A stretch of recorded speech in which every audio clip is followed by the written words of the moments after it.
This poem is titled Patient Obsessively Loves Nurse. My ignorance wasn't bliss. My future health would be left in the abyss. My folly was totally unwise. I failed to see I was being taken for a ride by an obsessive patient in search of an innocent and childless bride. Claims compensation I didn't realize. In my young and youthful innocence, by my senior's advice I abide. Sadly, they too to me told a lot of lies. To me they persistently lied. My future left to be permanently like a low tide. The world was my oyster, or so I thought, when I migrated my vocation to pursue. The intended oyster turned out to be a lobster. It had no pearl, but an attack by a patient who was like a mobster. My education and vocation depended on our parents' small saving box. My sister Sue had all that stashed, hacked. As from a secondary school to secondary school, she trotted.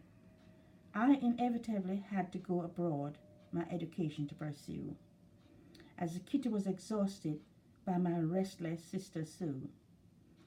This session on the male ward, my first nursing experience, was exciting to begin with.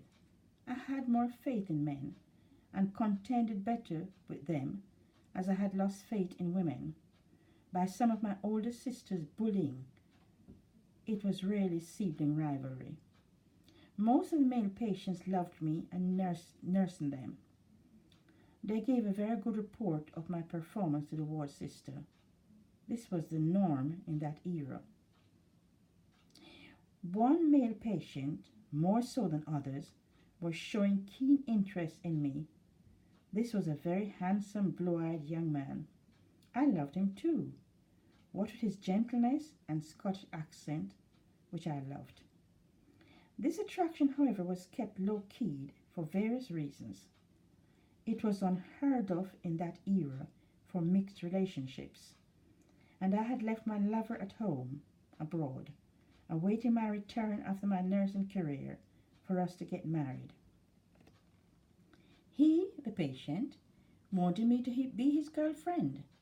I didn't think he was God sent, so I kindly refused his proposal, telling him of my lover abroad, to whom I had already given my consent. My honesty and faithfulness he could not comprehend, so into an awful rage he went, pulled me so hard by my long hair, which he thought was a wig, I was nearly to my death sent. This was to be the beginning of a lifelong painful event. I would suffer back, neck, and shoulder pains for the rest of my life.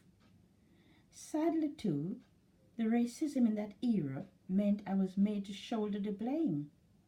The ward sisters played a lying, deceitful game.